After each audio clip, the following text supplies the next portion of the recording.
Hello, everyone. This is Reggie Hilliard of the Mastermind Book Club.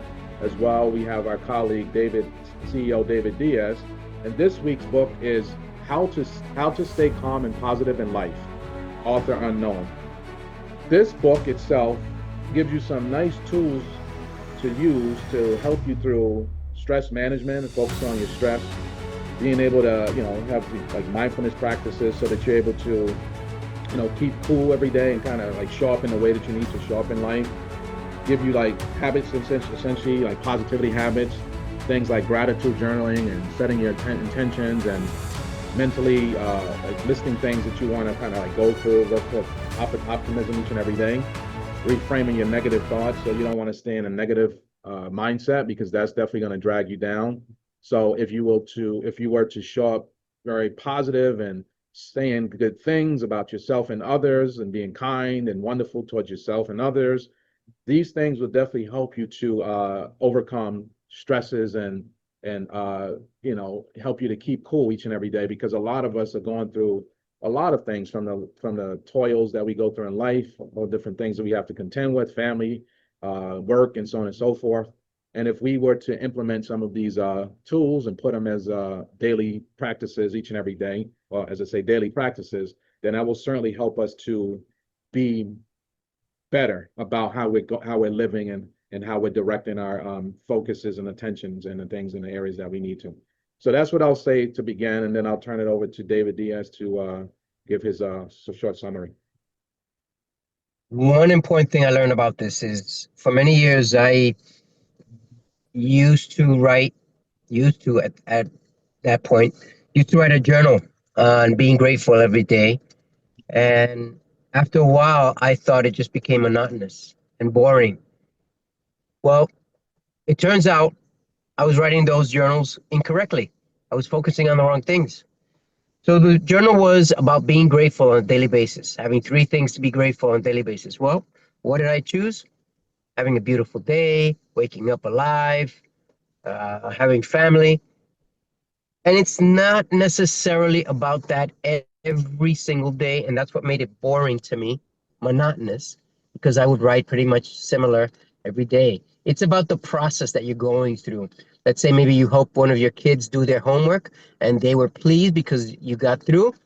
That's that's a reason to be grateful. And this book reminds me of this very important that when you have a journal on being grateful, focus deeper and not necessarily something that is out of your reach, but just be aware every day you're presented with certain challenges and you have to overcome them one way or another. Maybe it was tying your shoes in a specific way, maybe it was getting home in a specific way, or helping your kids or family or friend, whatever it is. So this book points to that. Journaling on gratefulness and journaling in general, be more specific in reference to what you're journaling so that it is more meaningful and eventually you'll be able to look back and see what you've achieved. Reggie Hilliard, what do you think on this craziness about journaling?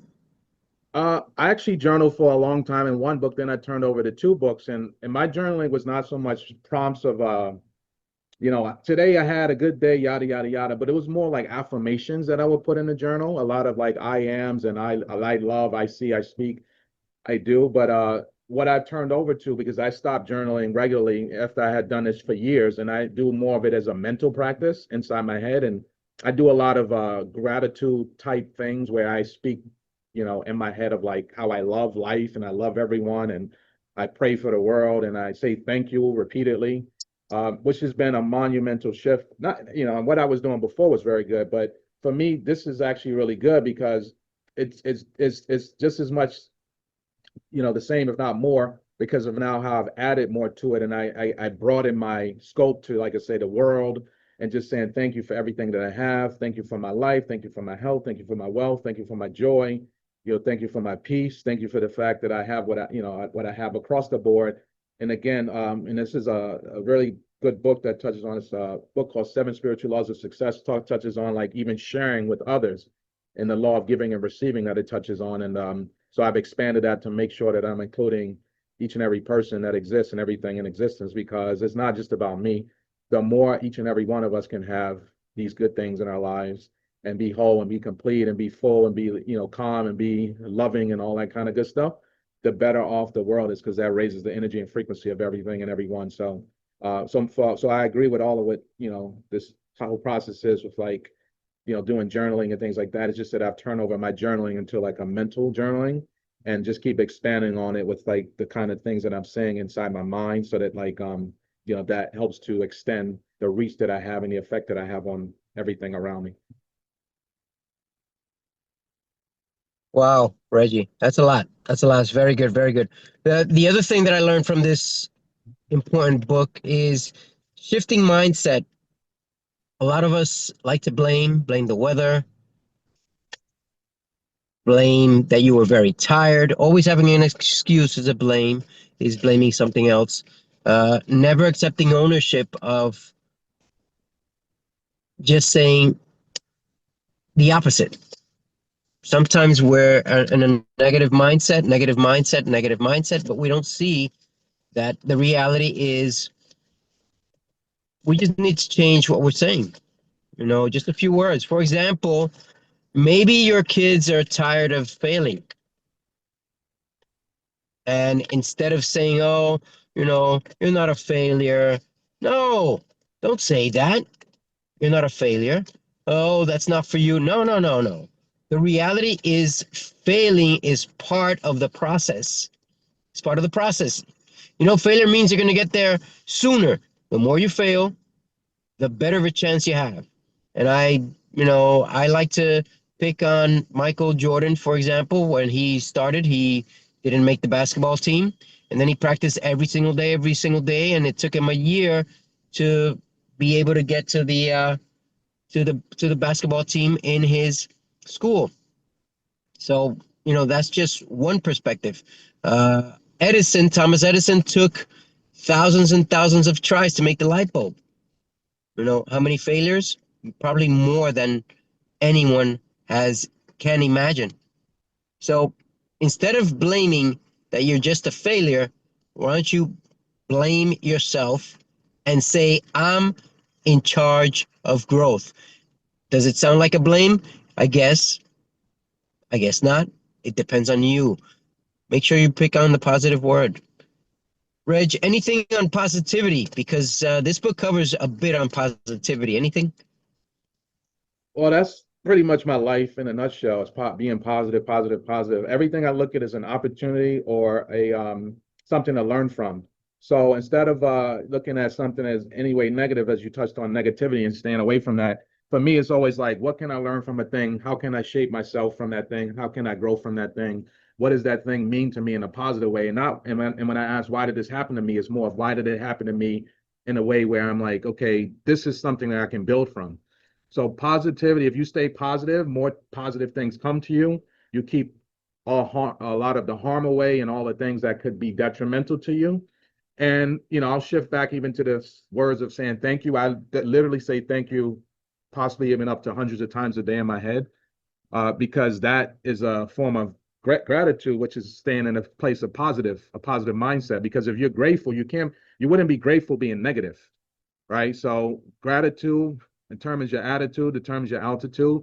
I stick to that, and I'm always grateful for everything. Doesn't matter what it is, because I understand that there's a reason why it came to me. And once I stand in that state and place of gratitude, it's going to make sure that what I get from that is the thing that I need to get, versus me being, upset about a thing, because I don't have time to sit here and be upset. It's like I'm always looking to grow. I'm always looking to learn. I'm always looking to evolve. I'm not going to get there if I shift to a place, a state of a low level frequency and thought and energy. So for me, thankful, grateful for every single thing. It doesn't matter. And that's been a big shift in my life, as I use words like monumental shifts, and that, I see every day as a great day and everything as a great opportunity, no matter what. So that's how I look at it. Awesome, Reggie. Reggie, one last thing that I want to say, but before I say it, I'd like to ask you any last words in reference to this book. Definitely we covered quite a bit of things, just in a short, summary. And, I'll hone in on, stay with the fact of just being grateful as I really try to advocate to people to be grateful and really be focused on their mindset and focused on the energy they put out, the words that they're saying, the way that they're behaving each and every day is very important. A lot of us kind of tend to discount that, thinking there's no ramification for that. We can just say and do anything, and it's not true, because your words either destroy or they build.